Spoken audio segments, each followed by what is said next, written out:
How to borrow money on Binance? Well, you can actually use money by loaning on Binance application as well, but you will need a collateral. Now for this, first of all, open the Binance app. Go to the profile icon from the top left, which is the Binance logo. Then under this recommended tab, go to more services. Under more services, you want to scroll and then just look for this finance option, and from finance you can go to loans. And once you go to loans, here you can see Binance Loan and why use Binance Loan and other options right here.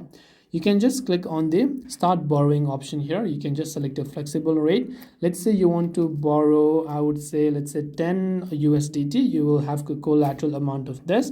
By the way, you need to have a collateral. So whether it is BNB or whatever else it is, depending upon the value of your particular cryptocurrency, you would be able to enter them, and once done you would be able to go ahead and then basically find out by just tapping on this option and tapping the confirm option to borrow money. This way you'll be able to use borrow on Binance. I hope that this video helped you. If you have any questions, feel free to leave them down. Thank you for watching and see you in the next video.